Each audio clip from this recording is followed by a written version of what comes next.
5 cameras rolling. All right, well, we ready? Yeah. So let's get started on how to enhance your energy organically.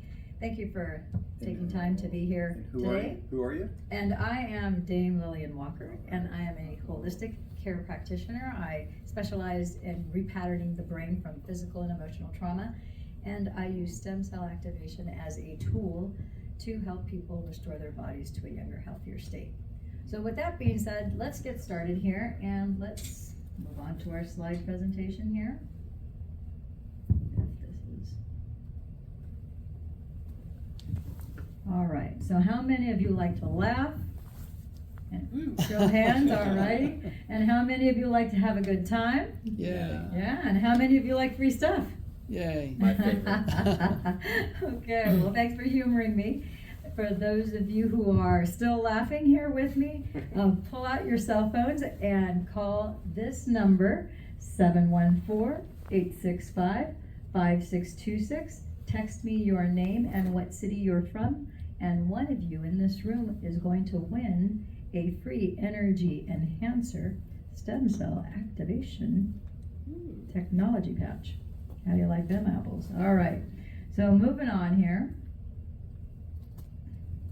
So let's talk a little bit about understanding the toxic effects of our environment and how that depletes us of energy and what we can do to overcome these different things. So as I stand here before you, for those of you who are watching on a live broadcast, or you might be watching this on a replay, you are subjecting yourself inadvertently to blue light toxicity, whether you're using a laptop, a desktop, an iPad, a notepad, a cell phone, doesn't matter. Those blue screens have blue light that give you blue light toxicity. And one of the things that we inadvertently get from blue light is 3 things happen. Number 1, it destroys your DHEA fountain of youth hormone. Number 2, it causes inflammation. And number 3, it causes insulin resistance. But it doesn't stop there. So one of the things that you're going to become aware, realize and recognize as I continue on with the information that I'm going to share with you here today is that our light environment in which we operate, in which we live, and what we do, whatever it is that we do, does make a big difference on how our neurobiochemistry and our physiology responds and how effective it can function and serve you. So another detrimental factor separate from the blue screen, blue light toxicity, are the LED lights. So in California, we don't have incandescent bulbs anymore that we can buy at any kind of a store. If you want to buy an incandescent bulb, you in fact have to go to Amazon because they're basically illegal in the state of California. Really? Yeah, they are illegal because we are supposed to use LED lights that are energy friendly, and they are supposedly much better economically speaking, because they use up less electricity. Now the problem with that is that we are infrared light beings. Our bodies, if you were to look at the inside of our bodies, we have 56 trillion cells in the human body. Every single cell has electrons. Our blood, our cerebral spinal fluid, has it has electrolytes, and both electrolytes and electrons are packets of electricity. That's why we are literally light beings. And so I want you to be aware that the LED lights in this very room, every single place of business, doesn't matter if you're in a supermarket, if you're in a hotel, you're in an airport, you're in a school, any kind of office environment, industrial complex, even in our homes, we have LED lights, and that's causing inflammation, it's causing insulin resistance, and it's also causing, like I said, the destruction of the DHEA fountain of youth hormone. But there is a way of unringing that bell. So before this presentation is over, you are going to learn how you can unring the bell of that damage. Now, I also want you to be aware that as a direct result of us having this issue with these LED lights, because even in schools, think about how pervasive LED lights are. You stop and think about it. You either have LED lights, fluorescent lights, halogen lights, all of which cause this blue light toxicity that we're talking about, because it's a man-made blue light, not blue light that's coming naturally from the sun. It's a big difference. So let's talk a little bit about, for example, trains, planes. When you're flying, that entire airplane is filled with LED lights. You get into your car, 100% LED lights. You get into a boat, a yacht, a catamaran, all LED lights. If you're in the construction field, whatever heavy equipment you're operating, or if you're in an industrial environment where you've got heavy machinery, all of them have LED lights. So you're starting to realize how you are bombarded with LED lights, yet not really paying too much attention to that because you're not aware. However, if you just think back 10, 20, 30, 40 years ago, you start to realize that, you know what, it used to be very rare for you to hear or know of someone who had type 1, type 2 diabetes, or be pre-diabetic or early onset diabetes. Those things that were not even heard of. In fact, you might hear of maybe juvenile diabetes here or there, but it was something very, very rare. And now, not only do you hear about type 1, type 2, type 3 diabetes, not to mention juvenile diabetes, you also hear about gestational diabetes with women who are pregnant. And it seems like every other person is having some sort of pre-diabetic type of circumstance that's going on. And when you start to pay attention to your light environment and start to connect the dots, you realize, wait a minute, there's something greater at hand. And once you are aware of certain factors, then there are things that you can do to overcome these things. So we're going to talk a little bit about what it is that you can do to empower yourself and change your light environment so that you have a better, healthier state. And in doing so, you're going to increase your energy, okay? Make sure I covered everything. All right, so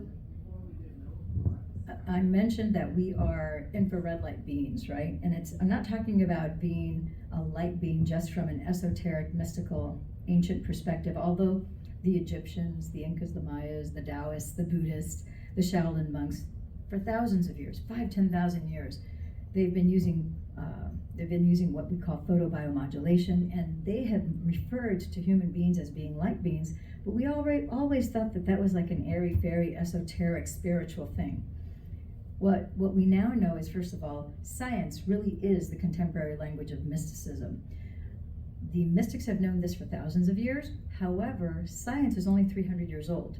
And in those 300 years, science has devices, and now they have a way to measure, manage, and to, in a controlled fashion, create a replicatable outcome, which is why we now have scientific methods. And we know without a shadow of a doubt that the mystics and the ancients were actually 100% on the money, even though they didn't have all the technology that we have nowadays, or that we've had for the last 300 years.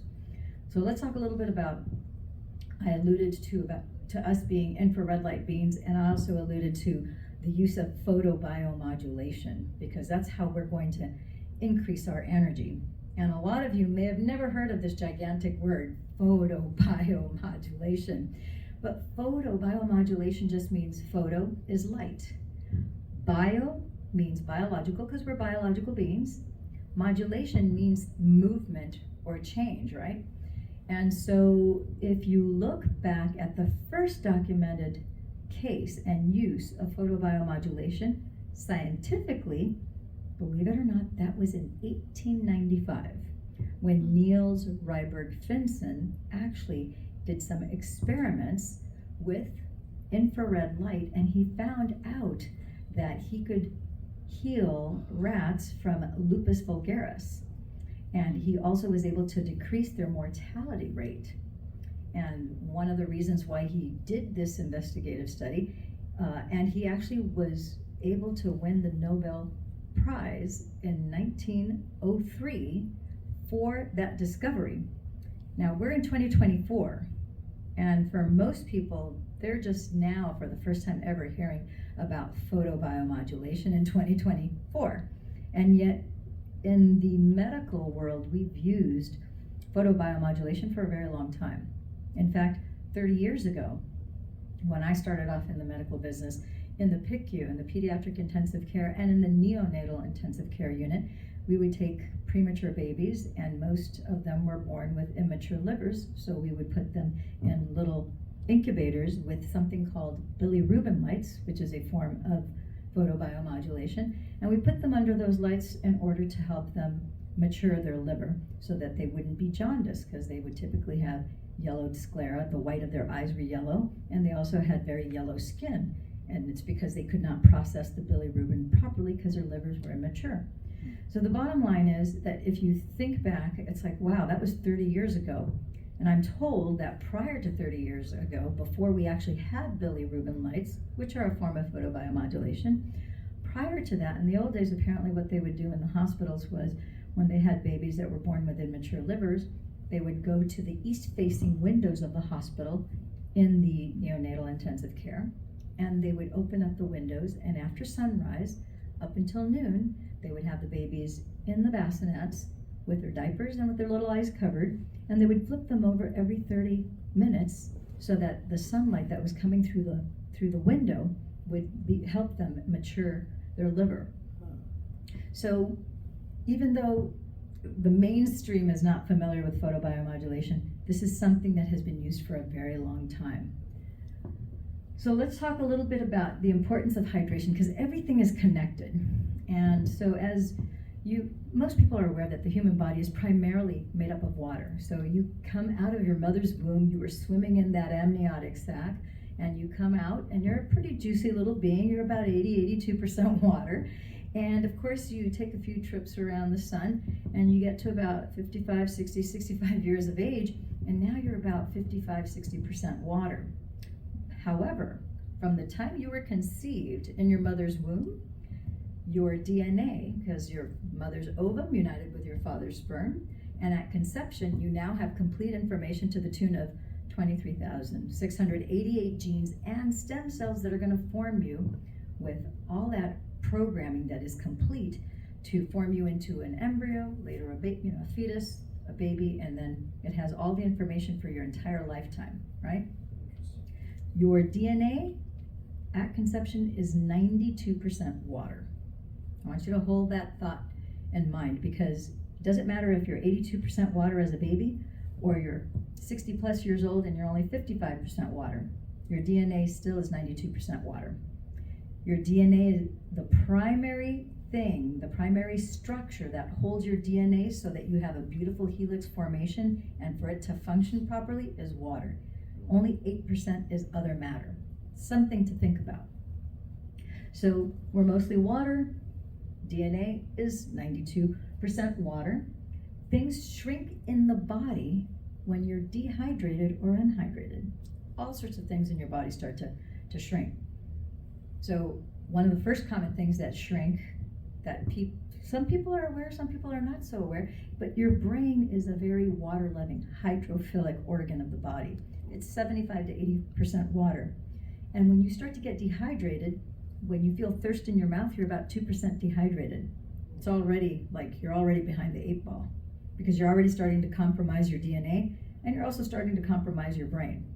Your eyes kind of shrink also. Sometimes people get headaches, and the only thing that they need to do is just properly hydrate themselves. So let's go on to your proteins. So many people are completely unaware of the fact that as soon as you start to get 2% dehydrated or more, the proteins in the body, they actually fold. So I don't know about you, but if I had to do this talk with my head at my knees and I'm folded in half, I really would not be able to pull off this talk. First of all, I'd have a very difficult time talking upside down because I'm folded in half. I would not be able to drive my car. I would not be able to dress myself. I would not be able to bathe myself. I would not be able to, good luck trying to get food up, down into your stomach against the flow of gravity. Kind of a tough thing to pull off. Well, guess what? Same thing is true for your proteins. When you're not properly hydrated, your proteins fold in half. And that's really the beginning and the genesis of disease and the beginning of symptoms and the breakdown of whatever your organ system that is the weakest in your body is the first one that's going to start to fall apart. And now you're in pain, and now you have chronic inflammation. You have it's a domino effect that starts to unfold. Not a good thing, as you can imagine. So proteins fold, cell function is impaired, brain shrinks. I'm sure everybody here can agree that it can't be a good thing to have your brain shrink. You don't want your brain to shrink. You want your brain, that's your central processing unit. It's what is the master control to everything in your body, right? And your cognition obviously declines with that, and detox is disrupted. Like I said, at 2% dehydration, you will feel thirst in your mouth. At 8% dehydration, wait till you see the next slide, because I think you'll be very aghast when you discover what happens at 8% dehydration. 10% dehydration, I'm going to keep you in suspense about what happens at 8%, because I think you're going to be blown away. But at 10%, you lose your mind, and at 12% dehydration, you die. So let me show you the next slide, where I'm going to share with you, oh, you actually can see it here. On the left-hand side, this is a person who's properly hydrated, and so the DNA looks the way it's supposed to. It has a beautiful figure 8, it has that torsion helix type structure, and of course, because it's properly hydrated, it's standing tall, stable, and erect. This individual over here is 8% dehydrated, and their DNA is unraveling. It's literally falling apart at 8%. And like I said, the progression is then at 10%, you lose your mind. 12%, hard shutdown. Everything, it's like cement inside the body. Nothing can move, and so game over. It's very important, no matter what you do, if you take one thing away today, the most important thing that you can start to adopt in your daily practice of just living is to drink 50% your weight in fluid ounces of water from the time you wake up in the morning until you go to sleep. So I tell people in my practice all the time, as soon as you wake up, you should have your glass water bottle next to your bedside, so that as soon as you sit up before you run to the bathroom, you are going to break the fast of not having had anything to drink or to eat from the night before. You're going to jumpstart your metabolism, and you're going to drink water that's room temperature until you're satisfied, not full. Very important to drink until you're satisfied, and not just drink a whole bunch of water till you're stuffed. No. You want to drink just until you're satisfied. Then you go on to the bathroom, do your business, brush your teeth, go to the bathroom, shower, put your clothes on, all that. By the time that's done, guess what? You're going to have to go to the bathroom, and then you're going to be drinking some more water. You will effectively have kicked off the increase in energy as your metabolism is turned on, knowing that you are properly hydrating it. Okay, does that make sense? All right.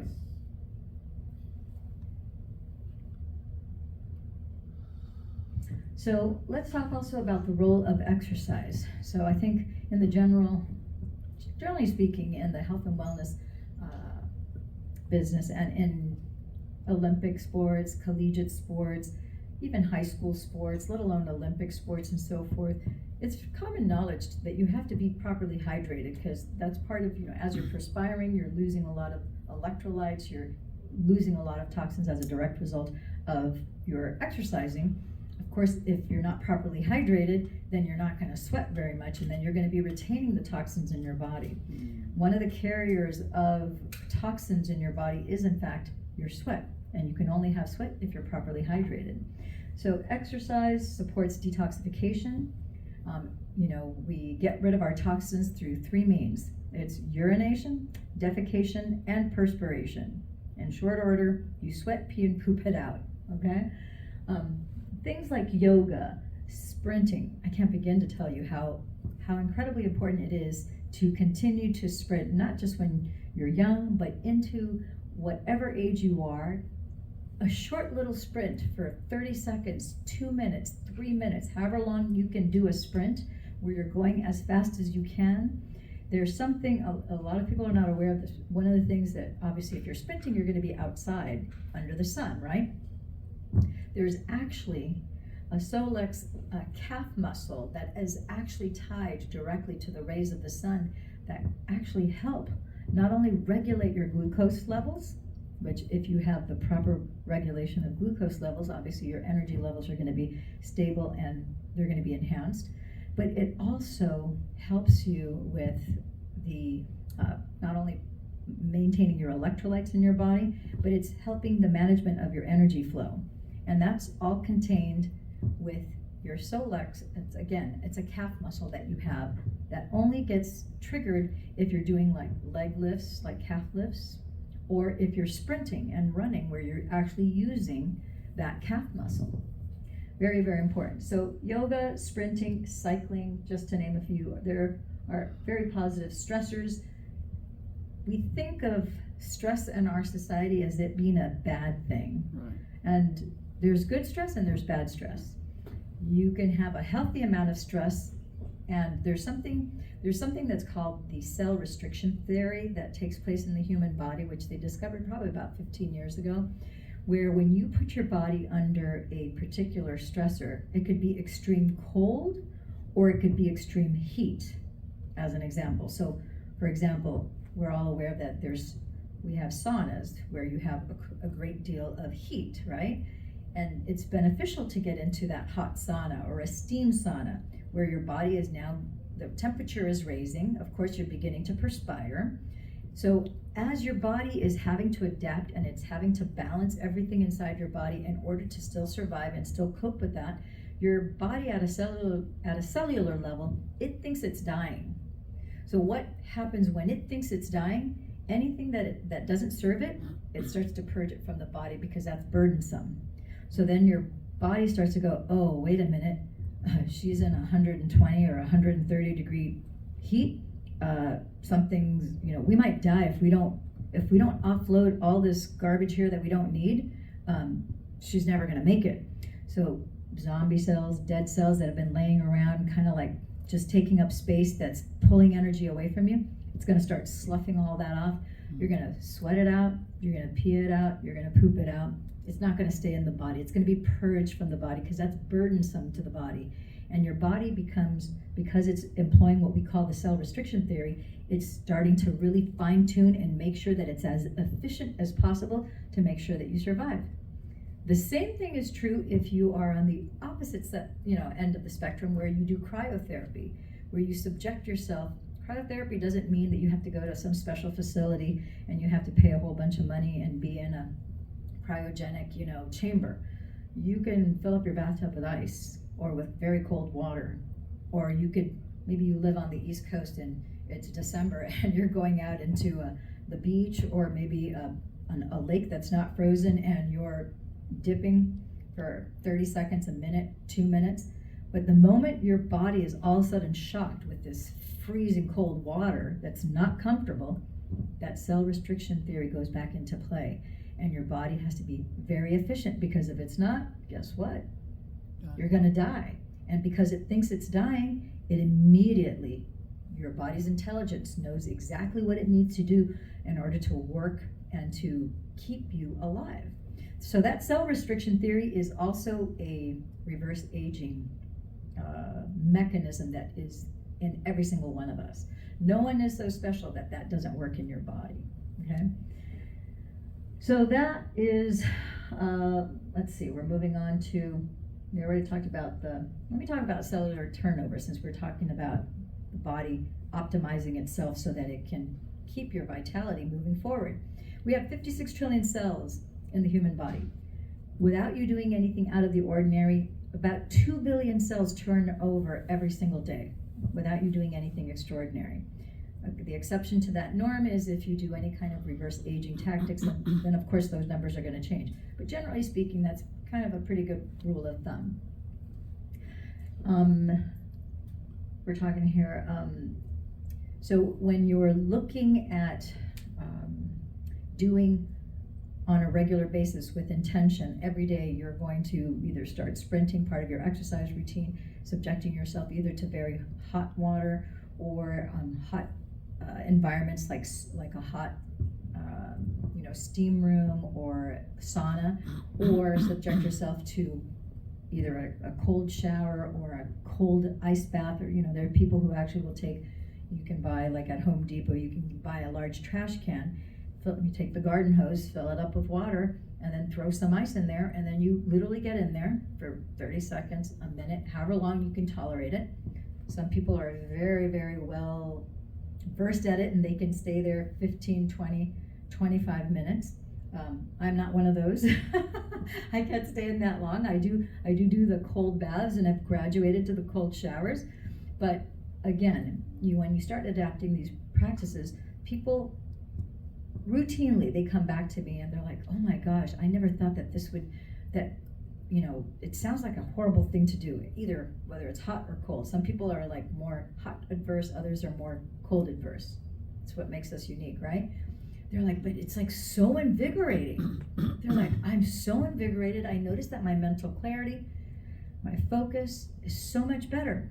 I said, yeah, that's one of the reasons why it's a good idea to incorporate this as a regular part of your practice, not just something that you do when you go on vacation. This is just like anything else. You want to be tuning up your body every day, every week on a regular basis. Does that make sense? Yeah. All right. Okay. So daily sprinting, cycling, yoga for people who want kind of I want to say gentler, but there's some yoga poses that are pretty challenging when it comes to stretching and so forth. But yoga, you can do it from a very beginner all the way to a very advanced, just like any other sport. So pick something that you can be consistent with, something that you either like or can learn to like, because there are things, I got to tell you, when I first started doing cold baths and then later showers, I did not like it. I really hated it, and in my head I was saying, I don't like this, it's too cold, I hate this. And guess what? That just made it harder for myself. And I realized, I'm like, I need to stop saying that, because when I say that, it makes it so. So I stopped saying that. And it took a few years for me to get to the point where I would get into the cold water and I didn't mind it. It took me about 3 years of playing with this, because I did have to play with it with intention before I got to the point where I could turn on a cold shower and be totally fine with it. 3 years prior, there's no way I could have done that. It was too painful. I just could not do it, not even for like 1 second. And now for me, it's like not a big deal. And that's not to toot my own horn, because I know people that do far greater, much colder temperatured water. But the point is, it's all relative. You just got to start. And it's just something that you're doing because you know that it's good for you, okay?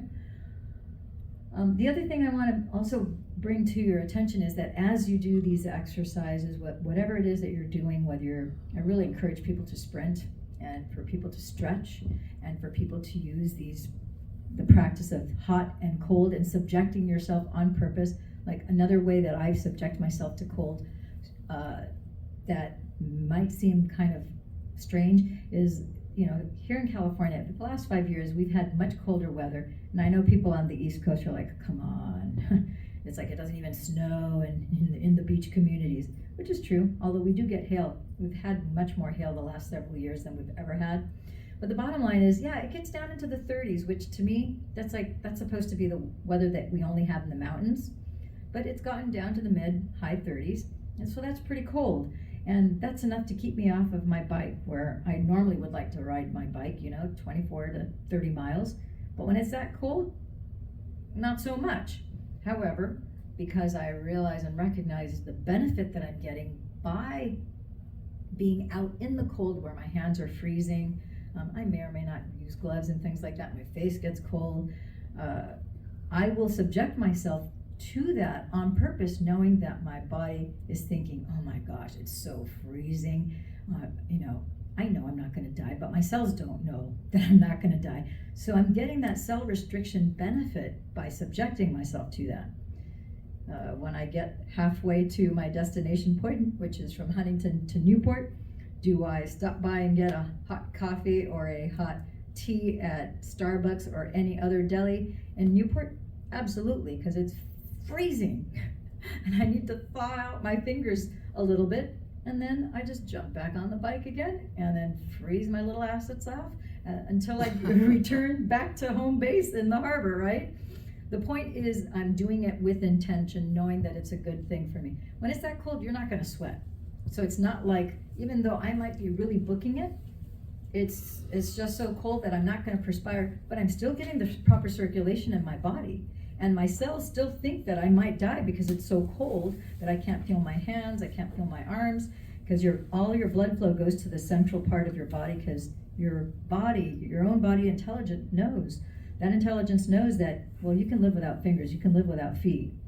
You can't live without a heart, you can't live without a liver, you can't live without a kidney. So all the blood flow is basically focused to here and your brain.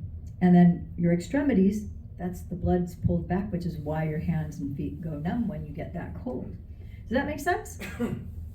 Okay, so let's move on to the next thing. Oh, the other thing I want to also emphasize is, of course, when you do these exercises, whatever type of exercises it is that you're choosing, you get to pick your poison, so to speak, or pick your passion. But obviously, this helps with lymphatic flow. So when you're running, when you're sprinting, you have a natural bounce to it. For people who don't necessarily, and I encourage people to pick something that is outdoors, because you want to be out in the sun where you're getting fresh air, not stagnant air from your home. You want to have fresh air.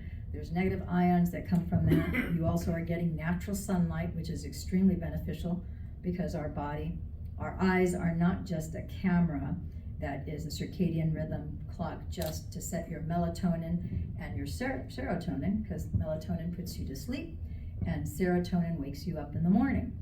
But your eye is actually a circadian rhythm oscillator.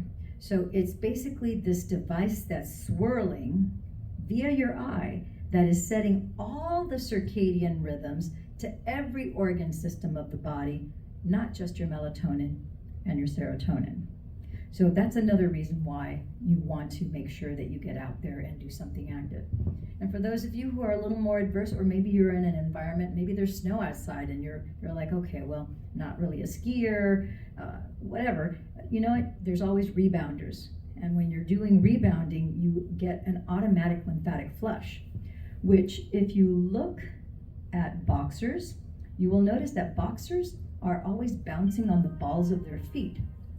So even though they're not running, it's definitely quite a workout, because you see how they perspire quite a bit as they're throwing their punches, but they're never static. They're always bouncing on the balls of their feet. And because they're bouncing on the balls of their feet, they're always getting a perpetual lymphatic flush, which is fantastic for your body. Not only does it help move around the oxygenation of the blood, but it also helps with antioxidants inside your body for it to flow.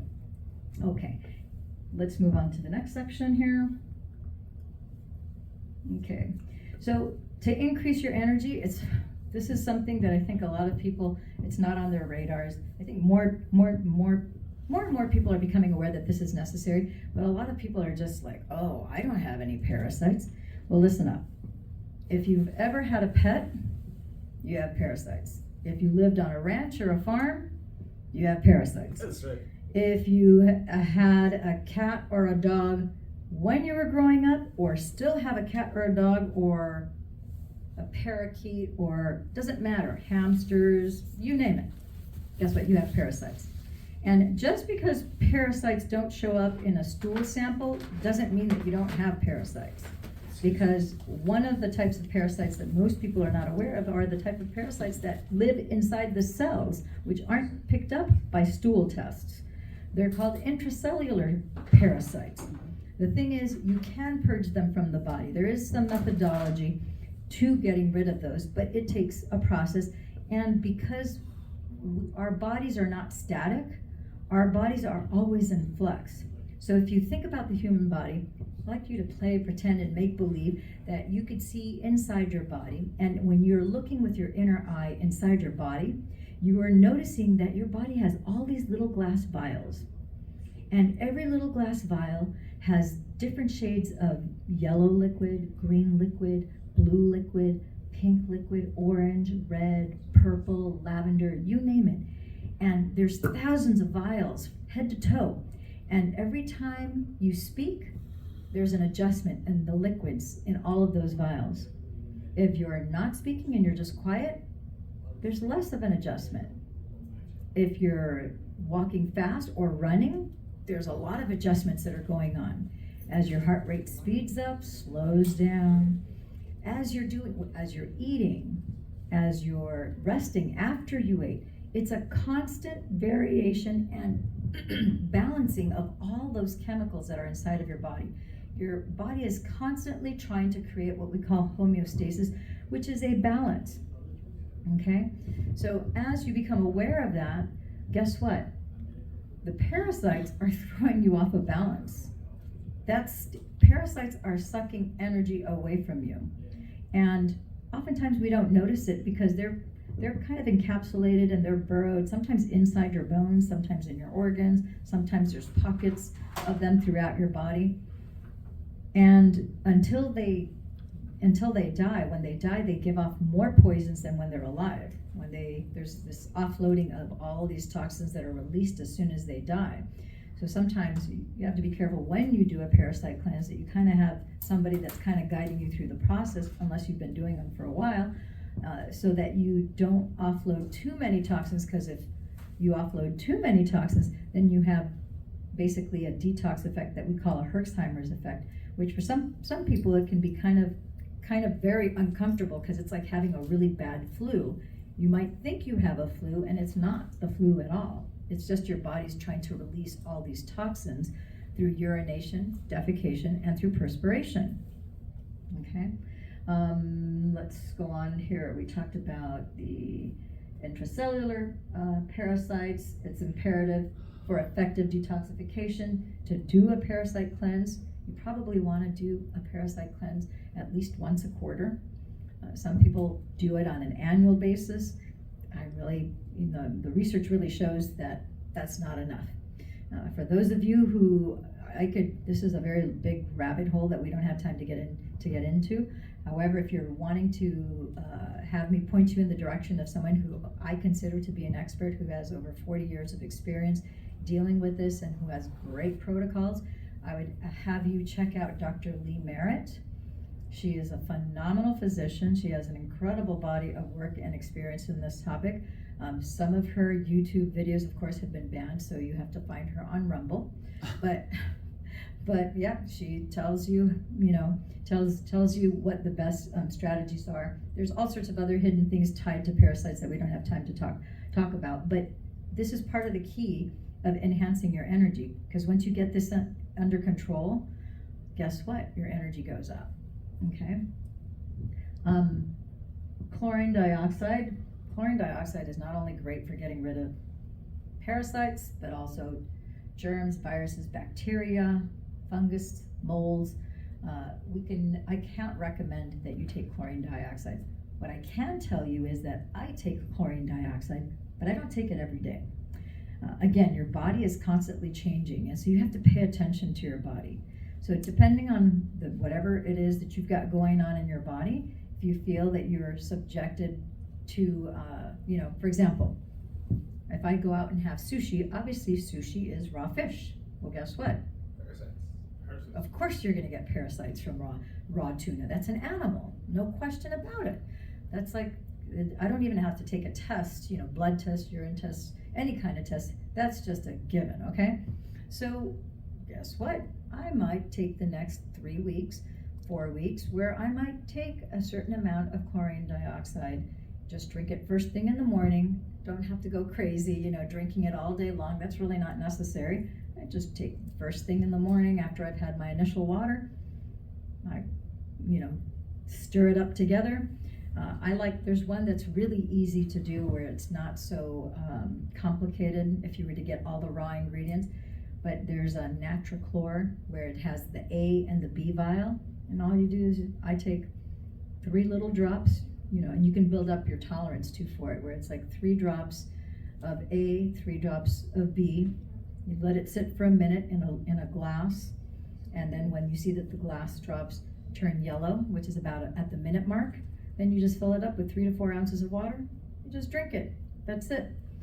And you do that for the next 30 days, and that'll knock out whatever parasite you may have had brought in inadvertently, or that you have existing, whether it was that or something else, that you may have exposed yourself to.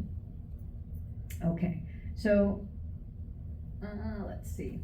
I think it kind of goes without saying that I think most of you probably are aware that obviously parasites can wreak havoc with your microbiome, depending on how many. Some people have a little, and some people have a boatload where they're having all sorts of skin eruptions, and they're going to this dermatologist, they're going to endocrinologist, they're going to all sorts of different doctors, And I tell people, I go, make no mistakes, if you have any kind of skin condition going on, that is telling you that the pay grade for your liver and your kidneys are going, this is way too much for us.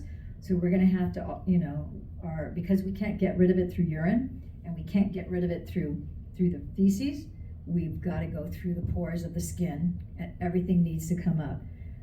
You might be you think that that's just acne on your face because it's like, oh, it's just hormonal? No. Those are toxins that are coming out through your skin. Could be in your back, could be all over your body. I've seen people who are like, oh my gosh, it's like horribly painful how inflamed their skin is.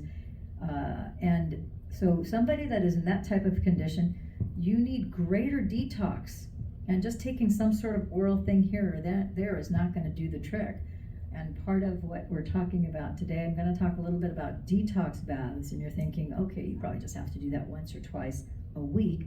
No, if you're having that level of inflammation where your skin is peeling from your scalp down to your feet and you have either eczema, psoriasis, the label doesn't matter. It's a skin eruption. It's erupting out of your skin. It has to get out because it's too much for your kidneys and your liver to purge. Then guess what? You can help your body so that it's not as painful, it's more gentle. You do a detox bath once. You might even have to do it twice a day. And if it's severe enough, you may even have to do it 3 times a day. Now you're probably going, oh my gosh, that's like a full-time job if you're going to do it 3 times a day. Well, if your body is screaming at you with those type of presentations and you're not feeling good and you're wiped out, guess what? It's kind of an emergent situation. You need to tend to it, and you need to just have someone who understands. I would recommend that you would have a holistic care practitioner, somebody with a functional medicine or integrative medicine or naturopathic medicine type of a background that kind of can help guide you through that. Does that make sense? Yes. Okay.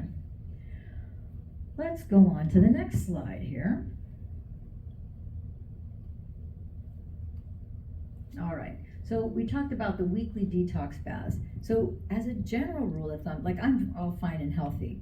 However, I'm one of those people who I never get the flu. I never get colds. I used to, when I was way younger, I used to get allergies, but I don't even get allergies or anything until last August. Now, I tend to eat very organic, clean, whole. I'm not a vegan, I'm not a vegetarian, but I lean towards that. But I do have, I like my salmon, you guys can tell I like sushi, I like my seafood, I like a nice, filet mignon. And so I went out with my friends, we went to this Texas barbecue place in Peters Landing in Huntington Beach. I didn't even think twice about it. I'm like, it's not what I would have picked as a first choice because it's barbecue, and it's red meat, and I'm not a big red meat proponent. However, I wanted to go out with my friends, and one of my friends, her brother was playing in a band there. And the view is just spectacular. It just happened to be at 5 o'clock, so it was like an incredible view in August because it was like right before the sun's setting, so the whole sky's turning pink and orange and yellow. And I'm out with my friends, right? So I'm like, okay, well, let me, of all the things on the menu, I picked a tri-tip, and there was like mac and cheese, and there was like, good old Texas food, right? It had honey, cornbread, and then coleslaw. And so it was delicious. 3 hours later, when I'm at home, all of a sudden, my head is on fire. My ears are on fire. My scalp is on fire. My neck is on fire. My arms, it's like I'm red everywhere. And I'm like, what the heck is going on? I'm like, I'm having like this advanced allergic reaction. And I go, I'm not allergic to red meat. I know I'm not allergic to red meat. So I'm like, I can't imagine I'm trying to figure out what I ate created that. Now, I'm a holistic care practitioner, so I know how to test my body. So I started going through everything, and it turns out the culprit was the tri-tip. Now, I can't blame the restaurant because people, like my mother told me, it's like, oh, you should tell the restaurant. I go, there's nothing the restaurant could have done. But what I discovered was that apparently this cut of tri-tip, apparently whoever the rancher was that was dealing with that tri-tip must have injected that cattle with penicillin because it must have been exposed to something. I happen to be highly allergic to penicillin. I almost died of a penicillin overdose when I was 2. So but for me that hasn't been a big deal because since I never get sick, it's like, okay, it's not like I really need penicillin because it would kill me, right? So I'm realizing, oh my gosh, the tri-tip, they injected penicillin to it, and that's why my body's like going, rah. Now, lucky for me, I'm a stem cell activation specialist, so I had already activated my stem cells. When I talked to one of my partners, Dr. Galley, he told me, he goes, Lillian, he goes, had you not been on the stem cell activation patches, you probably would have gone into anaphylactic shock and you could have passed. And I said, I know that. Not a pleasant situation. So why am I telling you this? Okay, because somebody out there, maybe you're going through something similar.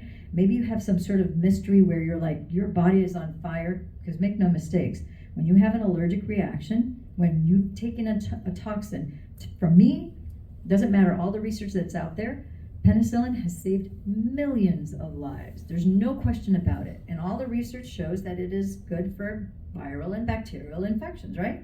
But for me, because I'm allergic to it, for me, it can kill me. And it almost did. So guess what? Being on stem cell activation wasn't enough to keep me out of the fire. I had to take extraordinary measures. And so guess what? Weekly detox wasn't cutting it. I was already doing weekly detox baths with organic baking soda, Epsom salts, borax, and Himalayan salt, and lemons. So what did I have to do? Now, I welcomed doing this because it was such a relief, because once I was in the water, you don't feel the pain of everything that's going on in your skin. So I had to do 3 detox baths a day from August to September to October. And I also had to take activated charcoal pills, because charcoal from the baking soda, it's pulling it out of my skin, and it's pulling the toxins out while it's putting the magnesium from the magnesium sulfate. So it's putting things in and taking things out. Your body's intelligent, it knows how to do this. But I needed that in addition to other things that I was doing, like increasing my glutathione levels, which is your master antioxidant to detox the body. So again, I have superior knowledge than the average person. So if you have something like that that's going on in your life, you need to reach out to somebody who can help guide you and steer you towards getting back into balance, because it will take a little bit of work and effort. So detox baths, relaxation, and releasing. Anytime you're doing a detox bath, I tell people, just when you're in the bath, that's your time. Just imagine you see toxins releasing from your body, and that whatever it is, because Epsom salts have magnesium sulfate. Magnesium is an electrolyte in the body, super important mineral for your body to take in. And so it also helps for relaxing your muscles so that you don't have muscular pain in the event of doing a lot of exercise and things like that. There's a lot of benefits there. So note, of course, your skin is your third kidney. We both release toxins and bring in electrolytes with a proper detox bath. And I already mentioned to you what I recommend. For those of you who might be interested in this detox bath, I've been recommending this for at least 20 years. You've got my number, so you can text me and I will send you a PDF of that, either through your text messages or to your email. You just let me know what you prefer. Okay.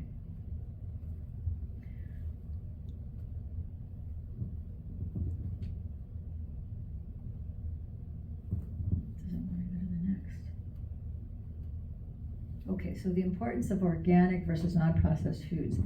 So we want to eat foods that are God-made, not man-made. So anything that's in a plastic bag or in a box, you want to eat things as close to how nature intended for it to be. So, you don't want to get the orange drink that's called Sunny D. You want to eat the oranges or make orange juice from oranges that you pick from a tree. You don't want it to be in any way, shape, or form altered with chemicals that are synthetic, that aren't, natural made. A thing to note is that whenever you take in something that's man-made, that your body goes, oh, wait a minute, this is a foreign substance, your body treats that not just as a foreign invader, but it turns them into something called xenoestrogens. And so that's why men and women oftentimes have unusually high levels of estrogens, because you have these things called xenoestrogens, which harm the body. So you want to make sure that you eat organic, non-processed foods, and you want to bring a lot of color into whatever it is you're eating. So I tell people, you don't, because if you look at a lot of fast food, I call it beige food. In the industry, we call it the SAD diet, is the standard American diet, is the SAD diet.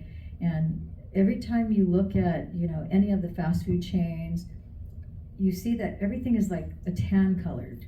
The French fries, the burgers, you name it, it's all tan colored. What you really want is as many colors on your plate as possible. You want, I don't have any eggplant on here, because that's purple. But you want to have, red, like red bell peppers and strawberries. You have asparagus, very green. You need the polyphenols, and you need the chloroform that comes from, and the chlorophyll that comes from anything that's green. Anything that's green has also a high degree of calcium in it, more so than milk. Onions, notice how it's white in color, and you see your tomatoes. So you want to have a plate that's very colorful, not just all beigey in color. The other thing is, many people, I tell them, I go, listen, you don't have to change what you eat so much. What you need to do is just change the order of what you're eating.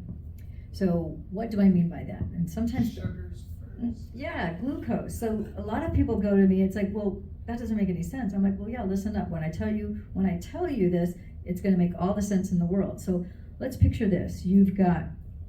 Let's say you've got some asparagus and red bell peppers and gold bell peppers and green bell peppers, and let's say you've got a salad, and then you've got a piece of, doesn't matter if it's steak, it's salmon or chicken, doesn't matter. And then you have either rice, pasta, or potatoes. And you start eating the potatoes or the French fries first, and then you're gonna eat, your salmon or your pork or your beef, whatever it is, and then you're eating your salad last. That's a no-no. And you're like, well, why would that be a no-no? It's like, oh, it's so delicious to eat the French fries at the beginning, right? I'm like, maybe it is delicious, but actually it's much better for you if instead you were to reverse the order, and instead you were to start with the salad, then eat your bell peppers and your asparagus and any vegetables that you have. Then you eat your proteins, and then you eat your carbs, whether it's potatoes, rice, pasta, quinoa, it doesn't matter. You eat that last. The reason being is when you eat the green leafy vegetables and the yellow bell peppers and the asparagus and the eggplant and whatever vegetables it is that you're eating, what happens is now when that hits your stomach and then your intestines, it's going to create a gel-like substance from the plant substance. It's the cellulose of the plant that's going to line the stomach. It's also going to line your intestines. So now when you go to eat whether it's beef, salmon, chicken, turkey, pork, bison, doesn't matter. Guess what?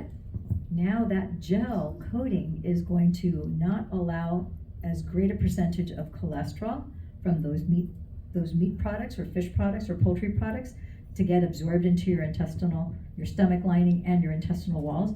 And when you eat the rice, the pasta, the potatoes, the French fries, what have you, you're not going to have a glucose hit, because that gel-like substance is buffering all those carbs from going directly into your bloodstream. So now, maybe sometimes I have people who come to me and say, it's like, oh, every night around 11, 12, 1 o'clock in the morning, or some people it's like 1, 2, 3 in the morning, I get a glucose spike, or they don't know that they have a glucose spike. They're just telling me, every night I wake up at 2:30 in the morning, I'm hot and I'm sweaty. It doesn't matter if it's winter, or if it's summer, or if it's fall, autumn. I just wake up sweating, my heart's beating, 150 miles an hour, and it doesn't feel that great, and I wake up every single night without fail. So I always ask them, I'm like, well, first of all, did you eat pie, cake, ice cream, anything sweet, maybe 2, 3, 4 hours before you went to bed? Like, oh yeah, I always have a piece of pie every night, or I always have, ice cream before I go to bed, yada yada. I'm like, okay, so you have an issue with the glucose spike. Tell me what you had for dinner.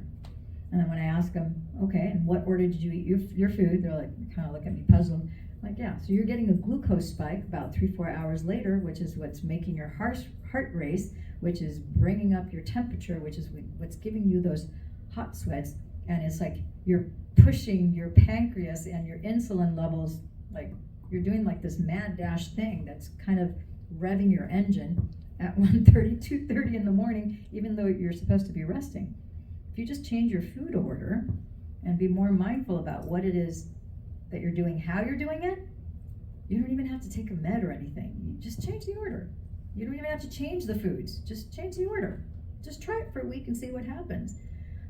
And then you may not want to have that ice cream at night. Maybe you have it before dinner, or maybe you have it immediately after dinner instead of like right before you go to bed, so that you have a little bit of that buffer. And guess what? Isn't it interesting how all those symptoms start to disappear? So guess what? When you sleep now through the night and you're not woken up with night sweats and with a heart racing at 150 miles an hour, do you think you're going to wake up more sound, more refreshed in the morning? You're going to have a little bit, more enhanced energy? Yeah, absolutely. The answer is absolutely yes. This brings us to the question from me to you, what do you know about stem cells? Because stem cells really are the holy grail of restoration in the body. And when we're born, like I mentioned before, we have about 23,688 of those genes and stem cells at conception. And by the time we are 30 years old, 50% of those original stem cells turn off. Not because they're damaged, not because they've disappeared, not because they're destroyed. They simply go dormant. They're lying there in wait until you do something to activate them, okay? And if you fast forward for every decade that you're alive after the age of 30, more and more of your stem cells turn off until you're 60 years of age, at which point 90% of your original master smart cells, master stem cells, the pluripotent cells, turn off. So you have 10% of those construction workers that were there, that were part of the original crew that built this body. Now they're 60, 70, 80 years old, and they got to take you to the finish line all the way to take your last breath until you do something to activate your original stem cells. So we're going to talk about exactly how you can do that, like in 3 seconds flat. So easy and affordable. So this is just showing you the timeline that I talked about, how at 60, 90% of your stem cells turn off. Okay, so understanding the detoxification pathways, you guys know that your kidneys take care of your 15% of detoxing through urination, and your liver takes care of 85% of your detoxification through defecation, right? And your brain signals your liver to make this powerful master antioxidant called glutathione. Glutathione is the master antioxidant that's responsible for boosting your immune system, but also detoxifying your body from any germ, virus, bacteria, etc. And your liver, believe it or not, benefits from sunshine, as do all your organs really of the body. All right. Detoxification, we already talked about the detoxification through the skin and the lymphatic system. Your skin excretes toxins through sweat, supporting detoxification, and your lymphatic system facilitates waste removal and immune function. Remember how we talked about doing sprinting, rebounding, cycling, yoga? That's going to help keep you regular so that things can flow, okay? All right, so the holistic approaches to energy enhancer is that we can have a natural elevation of your original stem cells. We can boost your glutathione levels. We can increase your carnosine levels, because glutathione, carnosine, and eon are the 3 master antioxidants of the body, okay? These are antioxidants, anti-inflammatories. They create anti-aging and reverse aging in the body. They improve deeper, sounder sleep, and no blue light screens.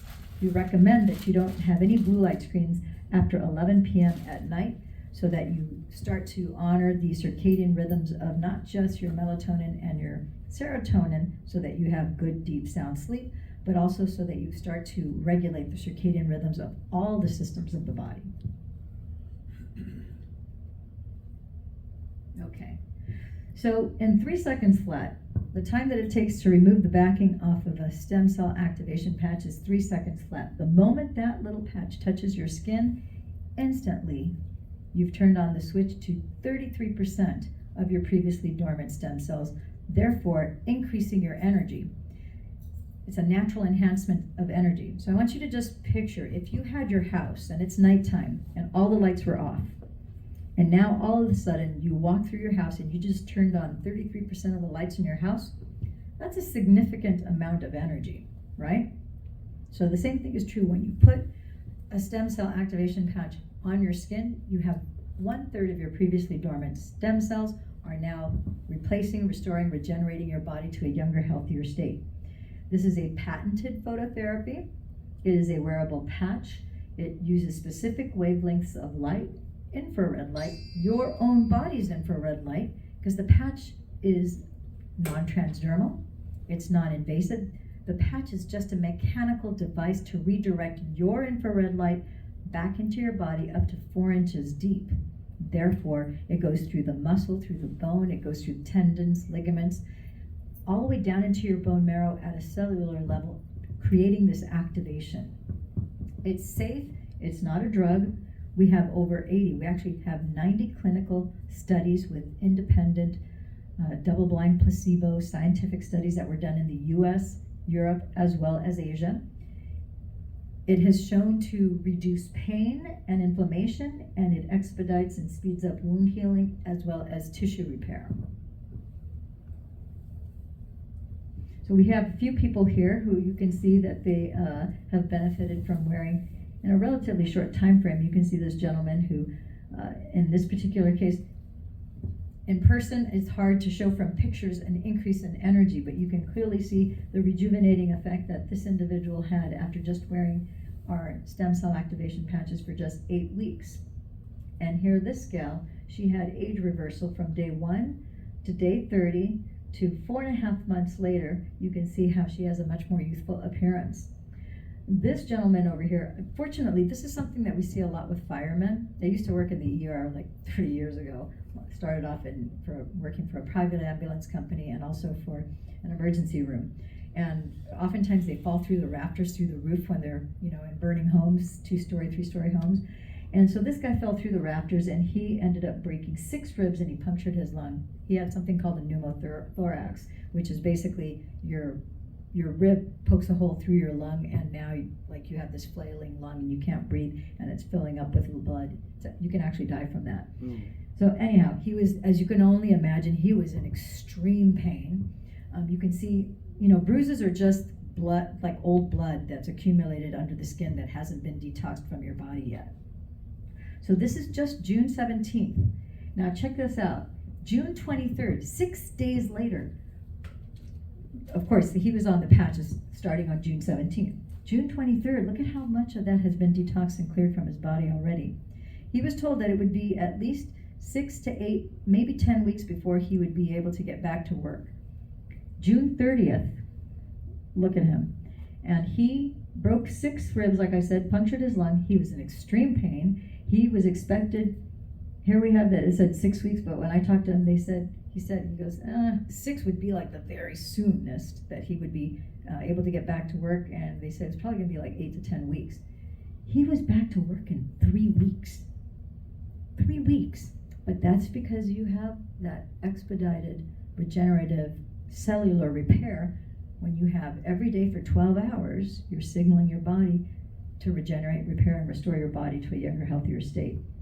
This is a 6-year-old. We actually had another child that was 4 years old in Canada who had the same exact, this seems to happen so much with kids, it's really sad, but this child, as well as a child in Canada that I know who lost his fingertip because his brother closed the door on his finger, and his mother was able to capture the finger, take it to the emergency room, and that little boy who's 4 years old, the emergency physician told him He's like, there's like no sense in attaching the finger, he told her, because it's just going to turn black and then it's necrotic, it's going to die, and so there's no use to sew it back on. But Damaris, in her case, she already had the patches in her possession, so she told the doctor, just sew it on and we'll worry about the rest later, because she didn't want to tell him that she had the stem cell activation patches. I don't know why, she just didn't. So as soon as they sewed him up and they bandaged his hand, she put the stem cell activation, the mother and the daughter, right on his finger, because it was his pointer finger.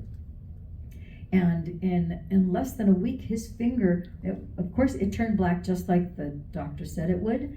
And in a very short time, not only did his finger grow back, just like this kid, this is a 6-year-old, the one I'm talking about right now is a 4-year-old, and in less than 2 months, his finger and the nail grew back. It's like incredible. So very exciting to see the regenerative power of the body. Okay, here's a lady who she had no energy when she started on the patches here because she was undergoing chemo and radiation. She was not a happy camper. But this was June 6th, and you can see here June 17th, June 23rd. It's not even 30 days. And she's obviously a woman that's over 60 years of age. And from June 6th to June 23rd, you can see such a vast difference, which otherwise she probably would have stayed in this state for probably months had it not been for the cellular activation of the patches. Okay, this is another lady. We definitely were able to help her with brain health. We were also able to help her with her energy flow, but you could see that she had, when we did her brain scan, she's 77 years old, and you could see all the parts where there's red, that's inflammation in the brain. The second time we scanned her brain, you could see she doesn't have any inflammation anymore. All of it gone, 77-year-old. Now, without wearing the patches, she would have only had 10% of her original stem cells to repair, restore, and regenerate her body. But because she's wearing the patches, now she has the level of about a 35-year-old, because 10 plus 33 is 43, so she's got about 50% of her stem cells that are being signaled every day for 12 hours. So guess what? Look at this incredible improvement just by session 3. She had not only increased memory, focus, but also her recall time, her brain processing speed. She's like no longer searching for words, going, oh, what was it that I was going to do? All of that started to, because that would happen to her all the time. She would sometimes even go, to talk to, because she's not my patient, she was somebody else's patient. She's like, I was about to ask you something, but I can't remember what it was. It was like, and she'd get so frustrated. She doesn't do that anymore. And then she actually said that she felt like there were different departments in the back of her head that were opening up that hadn't been opened up for a long time. And I thought, what an interesting description. Everybody's different, So brain health. And this person that you're looking at that's right here sharing this presentation with you, I don't have anymore, but I had brain damage. And when I had brain damage, I lost all of my short-term memory. However, thanks to these stem cell activation patches, not only did I recover and regain my short-term memory back, it's better than it's ever been my entire life. And the first month that I was on the patches, between the 3rd and the 4th week, I was reading all the 90 independent clinical studies. And as I was reading the one that has to do with pain management, I remember looking at the keywords, and prior to this, I would have had to have not only print out, the study, but I would have had to highlight it. I would have had to outline it on, an 8x11 piece of paper. I would have had to done 3x5 cards, and by repetition, 3, 5, 6, 7, 8 times until I could commit it to memory so that I could repeat it and recite it, and I could learn it and remember it, right?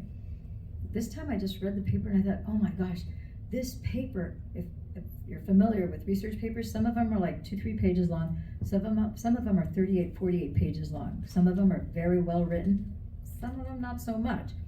This particular one, it caught my attention, the keywords, because the keywords were very good descriptors for these patches, which were organic nanotechnology, photobiomodulation, and traditional Chinese medicine acupuncture points. And I thought, oh, we got to use those 4 words to describe these stem cell activation patches to people. And I thought, I'm going to have to commit that to memory, but I'm going to have to write it down, right? And then as I read the abstract, I thought, wow, this abstract is so clear and concise that a regular layperson can understand this. I'm going to have to commit this to memory. And I thought, okay, I took the paper, I set it to the side, because I usually would read the papers in the morning, and then in the afternoon, I have all my Zoom calls with my patients to, until the evening. Well, in the afternoon, in the middle of the afternoon, somebody who was on, because we were on a Zoom call, and they had a question about pain management, because they had pain in multiple parts of the, like level 7, 8, 9 pain. And I remember, even though I had just read the paper that day earlier, I remembered the keywords. I was able to use those 4 keywords, and I remember telling him, I said, I was able to basically recite the abstract without having memorized it, just from recall from having read it once. And the abstract said that the ice wave stem cell activation patches using organic nanotechnology applying photobiomodulation on traditional Chinese medicine acupuncture points resulted in a significant effect in all of the subjects, reducing their pain anywhere from 50 to 100% within 3 to 4 minutes of application. And as soon as I told them that, I realized I didn't have to memorize it. I didn't have to learn it. I didn't have to repeat it over and over again. It was effortlessly there. And for a flash, I thought, oh my gosh, my memory is as good as it was when I was pre-med at USC. And in that second that I thought that, I remembered, this is now long-term memory, my long-term memory was fine, but I had forgotten that when I was in kindergarten, November of my kindergarten year, I was in the hospital for an entire week because I had eye surgery. And I realized, oh my gosh, when I had that eye surgery, first of all, my eyes were patched for the whole week that I was there because they had operated on the muscles of both my left and my right eye. I realized, oh my gosh, when I got hit by a bus in 2017 and I suffered brain damage and a neck and back injury and a leg injury, that was not my first traumatic brain injury. My first traumatic brain injury was when I had that surgery when I was 5. Because what people don't know is that when you undergo any general anesthetics, you suffer a traumatic brain injury. As a result, it's a byproduct of having had general anesthetics. It's not malicious, it's just part of the process. So there are 4 things that an anesthesiologist does. And the 4 things are, number 1, they wipe out your memory so that you don't remember the surgery, so that you don't have what we call an ab reaction, which is a form of PTSD. Number 2, hypnosis. 3, analgesia, which means they turn off your pain receptors. And then number 4 is they paralyze you so that you don't move while the surgeon is doing their precise work. And then they lower your vitals. It's basically like it's a medically induced coma is what they do. They put you in a deep state of sleep. They lower your breath. They lower your heart rate. They lower your pulse. And by doing that, for every hour that goes by that you're under general anesthetics, you suffer deprivation of oxygen to the brain, which is what causes the brain damage, okay? Which is why a lot of times it's very difficult for people who have surgeries that are 2, 3, 4, 5, 6, 7, 8, 9 hours. It's very difficult for them, not so much to recover from the surgery, but the cognitive impairment is something difficult for them to overcome because it's usually not addressed. So I realized, oh my gosh, since I had that first TBI when I was 5, I never had the benefit of having my full short and long-term memory in my entire academic career. And that's why here I am a month after wearing the stem cell activation patches to increase my energy and do all this other reparation. My memory is monumentally better than it's ever been in my entire life. And I thought, this is all at a month? Oh my gosh, what is it going to be like at 6 months, at a year? And here I am. It just keeps getting better. It really is awesome. We're just about done here. So, yes, you can have better sleep. Definitely have more energy. Like this guy over here, he was told he needed knee replacement surgery. He did not have to have knee replacement surgery because he was able to grow back his cartilage, and now he was able to go back to hiking, which was his first love. And so here we've got a picture of him now getting back to hiking. We've got a bunch of athletes that are on these patches. Yes, when this guy, David Beckham, plays soccer, he's been wearing our patches. And David Phelps also, when he won his gold medals, he was wearing our patches, which increase energy. And these patches can be worn through surgery, they can be worn through chemo, through radiation. We don't make any medical claims because the patches were not developed for a medical condition. They're general wellness products. And so they are going to take whatever organ that's out of sorts, it's going to repair and restore it. Any organ system that's out of balance, it's going to bring it in balance. Our Eon patch literally takes your left brain hemisphere and your right brain hemisphere, and it brings it back into balance while it manages inflammation in the body, and it raises these things called anti-neoplasms, which we're all born with, which are what the scientific studies show that's what helps kill. If you have cancer cells floating around in your body, it keeps them from multiplying and growing. So, last but not least, so what if you could be a younger, more youthful, energized you? Would you? Could you? Should you? This is stem cell activation for greater energy, greater mental clarity, faster wound healing, younger. Yes, people do look younger. Increases lean muscle mass and strength and your bone density. So if you've had porous bones, guess what? That's going to disappear. We oftentimes see, it's very, very common to see whatever it is that ails individuals, it disappears over time. And then of course, improved sleep.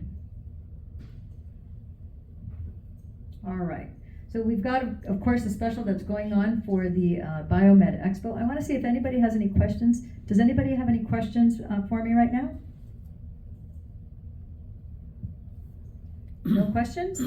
Yeah, if you are constantly dehydrated and you got to do the detox and all that stuff, should you do all that first before you use this patch or not? I would say no, you don't have to do it first. I mean, I would tell you to start on that immediately. But remember, when you start on the patches, it's more of you that's turned on. So it's the original, you're going from whatever, depending on your age, whatever percentage of stem cells, you're increasing it by 33%. So whatever it is that you're doing, you're going to be able to respond better because you have more. Just think of it as like you have contractor A and contractor B. And you decided, I'm going to do a full-blown remodel to my house. Inside, outside, ceilings, floors. I'm going to take it down to the studs. I'm going to remodel the bathroom, the kitchen, fireplace, everything. I'm going to do the landscaping, I'm going to re-roof the house, the siding, everything's landscaping. Nothing is going to be left out. So contractor A says, hey, I'll bid for the job. I got 10 guys that are going to do the job. It's going to take me 7 years to finish this entire project. And then you have contractor B, the better contractor, who shows up and says, hey, we can do this. I'm going to bring 43 of my guys to do this, and we can do this in, let's say, about 12 to 14, no more than 16 months. Guess what? The guy, contractor B, that's going to be the better contractor because he's going to do it with more attention to detail. He's going to be more efficient, and he's going to get it done more expeditiously, where you're going to get to enjoy the benefits of your new housing remodel as opposed to contractor A, who only has 10 guys. And that's what's happening in effect when you take your patches and you apply them on every morning, because you're going to put them on 12 hours on. Let's say you start from 9 o'clock in the morning till 9 p.m. at night, then 12 hours later, you let the guys go to sleep, honoring the parasympathetic, nervous system, and you remove those patches, and now you're allowing the rest and digest, and then the next morning you apply. You get those guys to work again. You apply the patches on, and then you have that rapid cellular repair. So you don't need to wait. You can do both and. Okay? Any other question? No other question? All right. Well, thank you very much for watching this presentation and listening to my talk. If you want to get in touch with me, I do have my number here. You can go ahead. This is not hooked up to a system. I'm not that technologically savvy, but I can send you the bullet points on what the mother cell activation patch does. And if you're interested in getting a copy of the detox bath or some of the parasite protocols and cleanses, let me know, because I will go ahead and I can send you links to that. I have quite a bit of content, a lot of free stuff that's on my YouTube channel. So I'll just send you the links in the PDF so that you can go ahead and move forward with that. Does that make sense? Okay, thank you very much for your time and attention.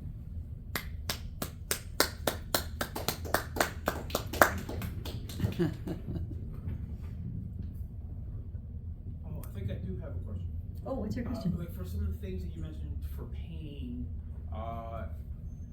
if it doesn't really work, was there a return policy or?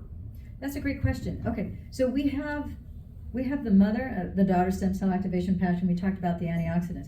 We have one patch specifically, it's the only patch we have that doesn't repair anything, and it's called Ice Wave, which is the one that I quoted from that research paper. So that patch only turns off your pain receptors so that while your mother and daughter stem cell activation patches are doing its job, that one just turns off your pain receptors so that you're comfortable. Because one of the things that happens to your body chemically when you're experiencing pain is that you have high levels of cortisol and C-reactive protein. And so when you don't feel pain, then your body can relax and then you can heal even quicker. You can restore your body even quicker.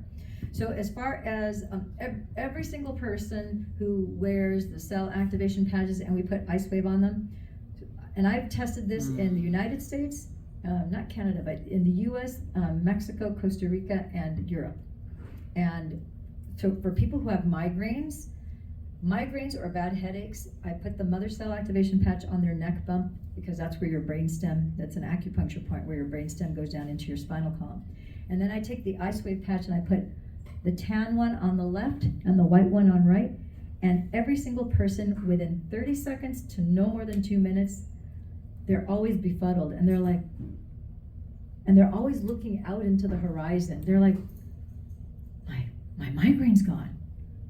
They're like, where did it go? And they're like, and oftentimes people with migraines, the lights bother them. They're like, oh my gosh, I can move my head and the lights don't bother me. So there's a little bit more of an art form to wearing the Ice Wave patch, but if for whatever strange reason it doesn't work for you, the only time it doesn't work for you is if you don't drink the water.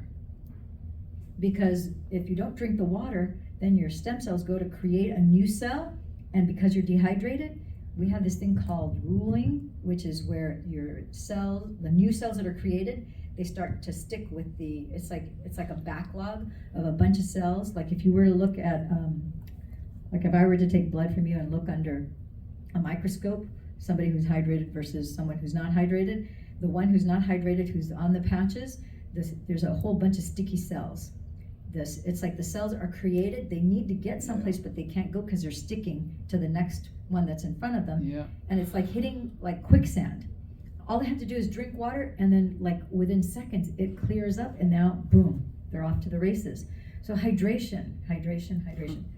You know, it really is important, that aspect, to drink water. But there is a 30-day money-back guarantee, so you could always try them for 30 days. But I tell people, even a bad habit takes 90 days. And usually if you have things that are going on in your body, it took longer than 90 days for you to get it. So again, without being on the patches, your body's on a 7-year schedule to turn over all 56 trillion cells. Give your body at least 12 months to turn over the majority of the 56 trillion cells, because you will be a different person. Like if you do blood tests, some people do every 30 days, depending on what they got going on, or every quarter, or every 6 months. And they're like, oh my gosh, my triglyceride. So many people who had to have blood pressure medication, or this medication, or that medication. I've had people who had AFib who needed to have a defibrillator installed. They canceled the surgery because they no longer have AFib. So you will have, you know, even if you don't feel anything major, if you do blood tests, you will see that in your markers. Or if you have PET scans, CAT scans, MRIs, it shows up. So there is a significant difference. You had another question, or?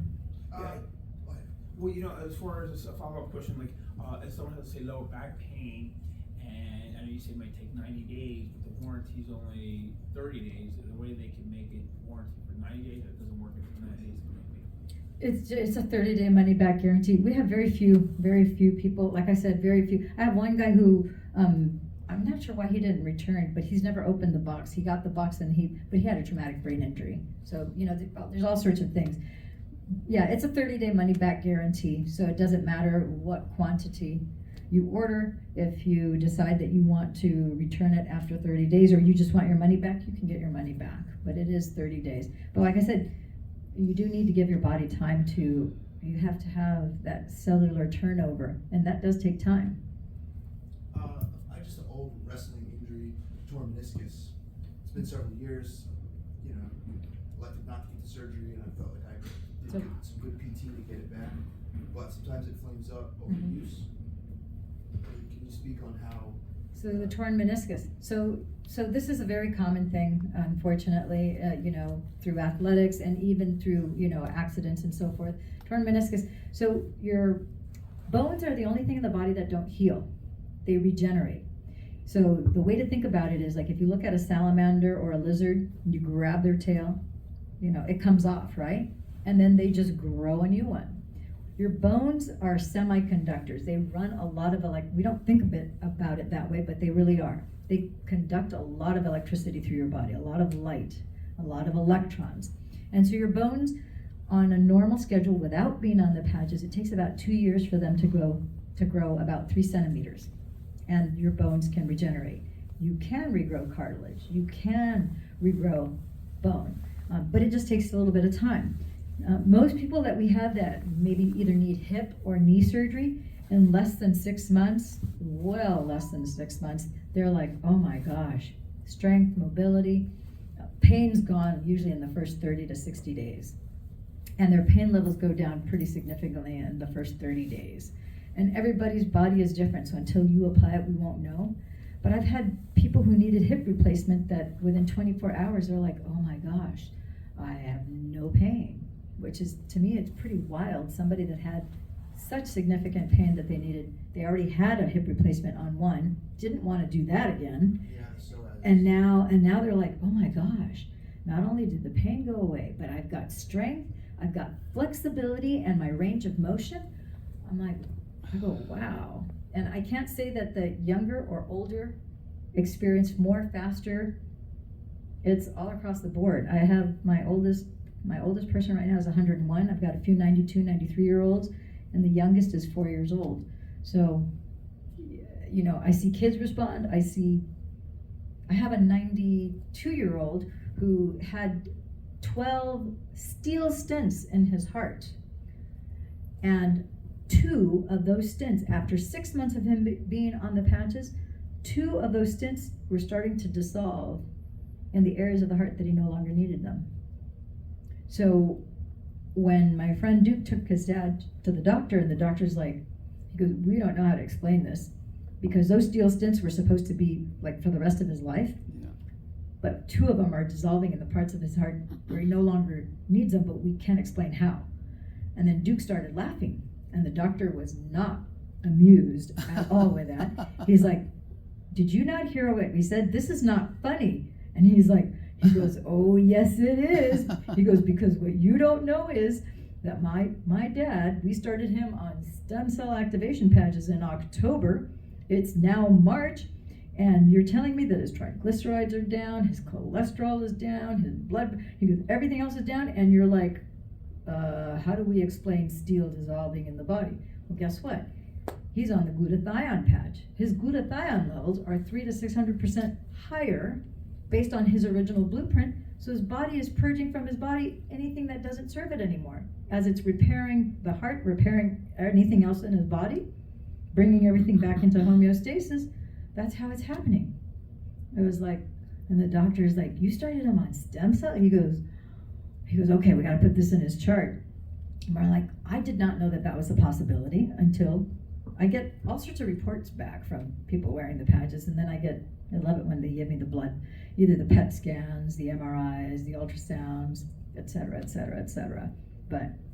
And then of course, the people themselves, they're like calling me with excitement. You're like, you're not gonna believe what just happened. I'm like, oh my gosh. So it's very cool to be on. I get to be Santa Claus. What do you know about frozen shoulder? Frozen shoulder. It's very painful for people who have it. Mm-hmm. Very, very painful. Again, your original blueprint didn't call for you to have frozen shoulder. There was some sort of trauma that caused that. And so you can unring the bell of that. Yeah. With the stem cells. Yeah, if you're just activating your original blueprint, it'll just replace whatever scar tissue is replaced with the original tissue, Yeah. whatever lesions, whatever adhesions that you have there, anything that maybe did not heal properly from a previous, like maybe an old injury, gets all repaired. Mm. Yeah, I've even seen spinal cords that were severed it took 18 months, but I've seen that spinal cord that was severed in the neck grow back. It took about, like I said, 18 months. And you could see the x-ray. It was like, oh my gosh, they had cord impingement at every vertebra. And then they had the part of the cord where it was severed. And then 18 months later, they had almost, there's no such thing as a perfect spinal cord, but it was like a straw. And even the membrane around the spinal cord was way thicker. I'm like, this is incredible. And of course, the lady's out of pain now. Remember that guy who was in an accident on his horse? Yeah, it's Christopher Reeves. Yeah. Yeah. Oh, he probably would be able to. I was just thinking that. Yeah. Yeah. I've had people who've lost spouses. They're like, if I had just had this when my husband, he'd still be alive. I'm like, probably. Yeah. Yeah. I try you guys Yeah. out. Thank you. Yep. All right. Any other questions? That's it. Very good. All right. Okay. Thank you very much. This was fun. Now you got to stop this. Mm-hmm. I don't see an on-off switch here. Because this doesn't. I'm just gonna set it down. And then this right here. Yes. Thank you. Mm-hmm.